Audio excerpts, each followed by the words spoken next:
On vit une époque un peu étrange, vous ne trouvez pas? Je veux dire, on a des supermarchés pleins à craquer, une espérance de vie qui défie les records, un accès à l'info, au confort, enfin, un truc que nos ancêtres n'auraient même pas pu imaginer.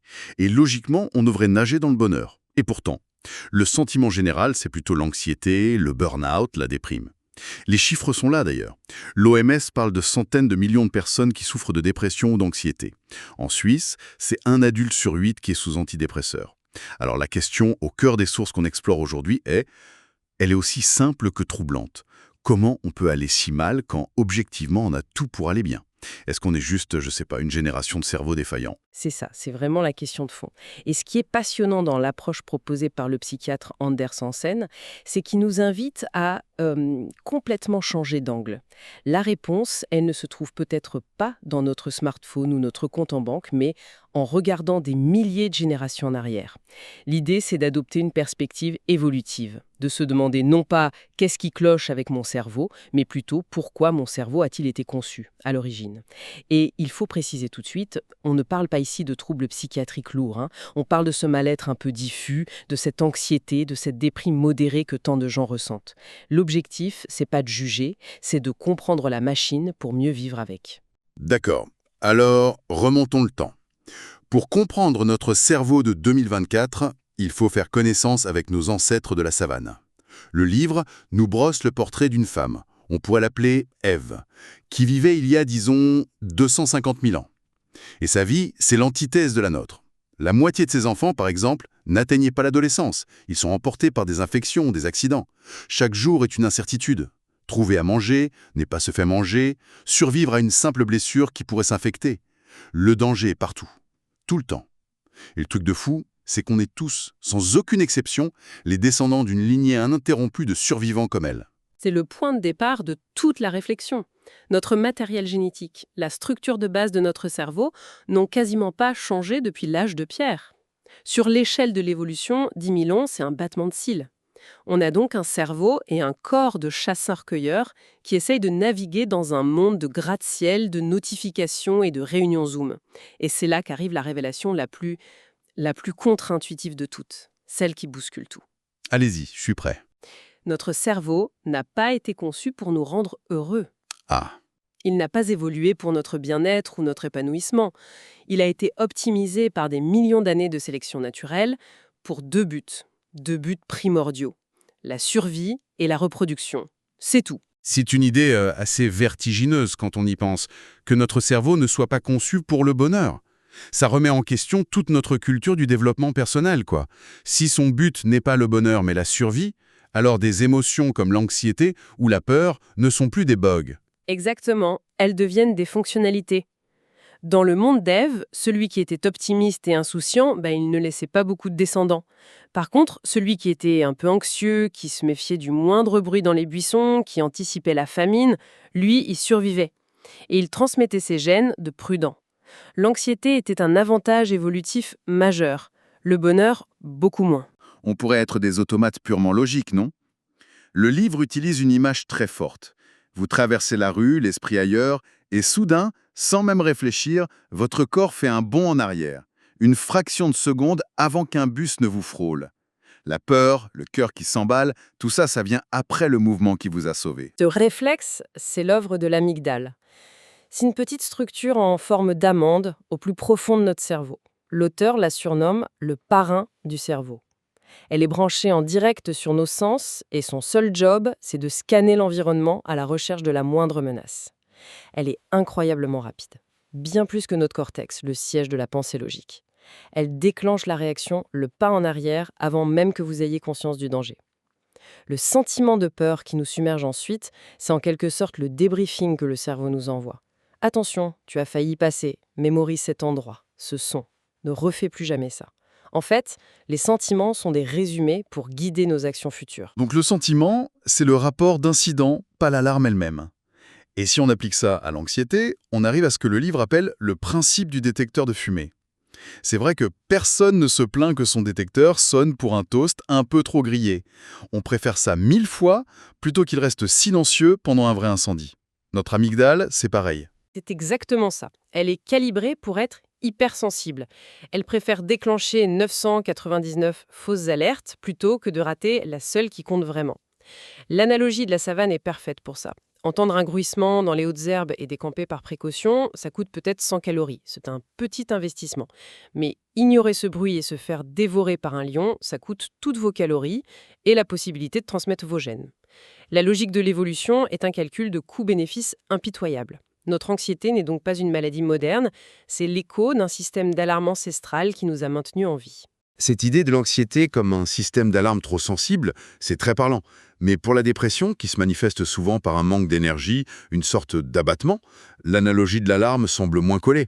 Comment est-ce que cette perspective évolutive explique ça? Alors ça, c'est un des passages les plus fascinants. La piste explorée est le lien assez surprenant entre la dépression, le stress, et notre système immunitaire. Pendant des centaines de milliers d'années, la principale cause de mortalité, c'était les infections. Une simple coupure pouvait être fatale. Notre corps a donc développé une réponse très très forte à tout ce qui pouvait signaler un risque de blessure. Et le stress serait un de ces signaux. Oui, le stress chronique, qu'il vienne d'un conflit de clan, d'une pénurie de nourriture ou aujourd'hui d'un chef tyrannique, il envoie un message au corps « Hé, prépare-toi, le risque de blessure physique est élevé ». En réponse, le corps active le système immunitaire en mode préventif. Ça déclenche une légère inflammation généralisée, une sorte d'état de quasi-guerre biologique. Le problème, c'est que le cerveau interprète cette inflammation comme le signe qu'une infection est déjà là. Et que fait un animal qui est malade ou infecté? Il s'y met dans un coin, il ne bouge plus, il ne mange plus, il attend que ça passe. Exactement. Il adopte ce qu'on appelle un comportement de maladie. Il se retire, il devient apathique, il perd l'appétit, l'envie de voir les autres. Tout ça pour une seule raison, conserver chaque once d'énergie pour la consacrer à la lutte immunitaire. Eh bien, ce comportement de maladie ressemble de très très près aux symptômes de la dépression. La théorie, c'est que la dépression pourrait être ce mécanisme de défense ancestral conçu pour combattre une infection, mais qui est aujourd'hui déclenché de manière inappropriée par le stress psychosocial de notre vie moderne.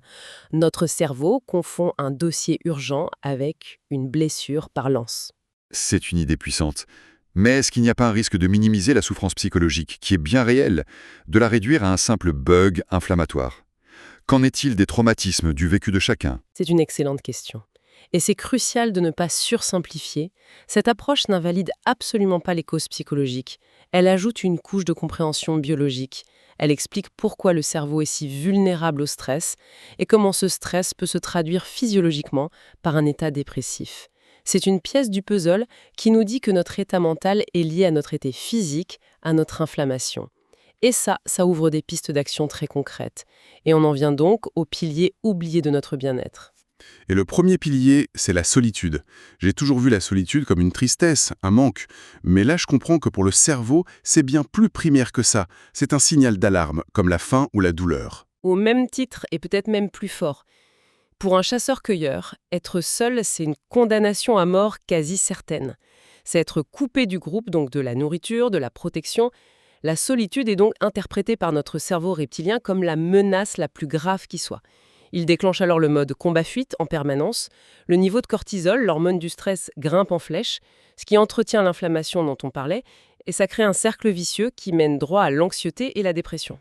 Et la solution, ce n'est pas juste d'avoir des milliers d'amis sur les réseaux sociaux, j'imagine. Besoin de signaux concrets, physiques, de sécurité. Chez les primates, c'est le toilettage mutuel, le fait de s'épouiller. Ce contact physique libère des endorphines, des opiacés naturels qui renforcent le lien social. Chez nous, ces mécanismes sont toujours là.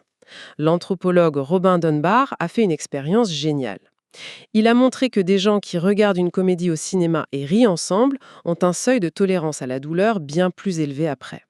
Le rire partagé a provoqué une libération d'endorphines créant un sentiment de connexion. Ce que des likes sur une photo ne feront jamais. On a besoin d'entendre le rire de l'autre, de sentir une tape sur l'épaule.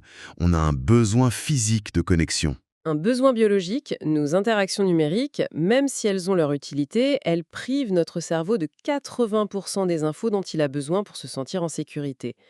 Le langage corporel, le ton de la voix, le contact, ce n'est pas étonnant qu'une société de plus en plus connectée numériquement soit aussi une société de plus en plus seule. L'autre grand pilier, c'est l'activité physique. On le sait bien sûr que le sport, c'est bon pour la santé. Mais la perspective du livre est plus radicale. L'activité physique n'est pas un bonus, c'est la base. C'est l'étape par défaut pour laquelle notre corps est conçu. Biologiquement, l'inactivité est une anomalie. C'est un choc pour notre biologie. Oui, nos ancêtres parcouraient en moyenne 15 000 à 18 000 pas par jour, pas pour le plaisir, mais pour chasser, cueillir, explorer. Notre corps s'attend à ce niveau d'activité. Quand on ne lui donne pas, c'est comme faire tourner un moteur de Formule 1 au ralenti en permanence. Il s'encrasse. Et les mécanismes sont spectaculaires. L'exercice est un anti-inflammatoire naturel, il calme l'axe du stress, il booste la sérotonine et la dopamine. Et le plus incroyable, c'est son effet sur l'hippocampe, la zone du cerveau essentielle à la mémoire et à la régulation de l'humeur. Et qu'est-ce qu'il fait l'exercice exactement à cette partie du cerveau? Il l'a fait littéralement grossir. L'activité physique, surtout l'endurance, stimule la production d'une protéine qu'on surnomme l'engrais du cerveau, le BDNF. Cette protéine favorise la création de nouveaux neurones dans l'hippocampe, un processus qu'on pensait impossible chez l'adulte il y a quelques décennies. Avoir un hippocampe plus grand, plus sain, ça rend plus résilient au stress. Et le conseil le plus important du livre, c'est que le gain le plus énorme, il se situe entre ne rien faire et faire un peu. Une simple heure de marche rapide par semaine a déjà des effets mesurables. Tout ça est logique, mais ça se heurte à un problème majeur, la motivation.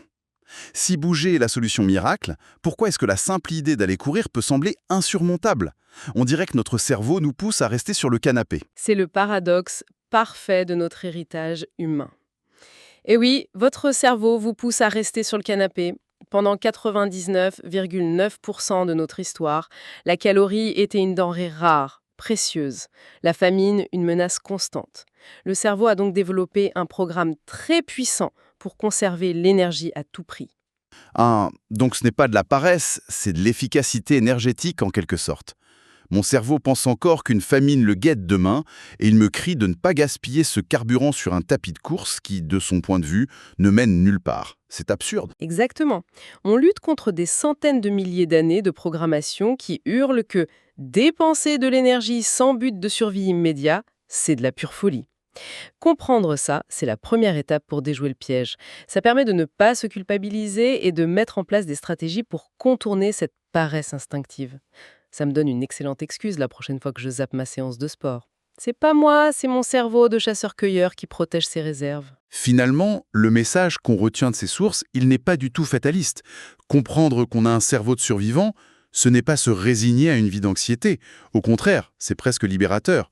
C'est une invitation à plus de compassion envers soi-même, à arrêter de se flageller parce qu'on n'est pas heureux 100% du temps, un état qui, on le comprend maintenant, est biologiquement anormal. Le bien-être ne viendrait pas de l'accumulation, mais d'un retour aux sources de notre biologie. Bouger, créer des liens sociaux réels et interpréter nos baisses de morale non pas comme des faiblesses, mais comme des signaux. C'est tout à fait ça. Le savoir est émancipateur en comprenant le pourquoi. Pourquoi mon cœur s'emballe? Pourquoi je n'ai pas d'énergie? On peut commencer à agir sur le comment. On peut déjouer les anciens réflexes de notre cerveau en lui donnant ce dont il a fondamentalement besoin. Et ça amène peut-être à une dernière pensée, une question à garder avec soi. On vous écoute? On passe notre temps à se demander comment puis-je être plus heureux. C'est peut-être la mauvaise question. Étant donné ce qu'on vient de voir, la question la plus utile ne serait-elle pas, sachant que j'ai hérité d'une formidable machine à survivre et non d'une machine à être heureux, quelles actions simples et alignées avec ma biologie puis-je poser, aujourd'hui, pour mieux vivre avec ce formidable et parfois exigeant héritage? Et la réponse, elle n'est pas dans une application ou une pilule miracle. Elle est souvent dans une paire de chaussures de marche et un café partagé avec un ami.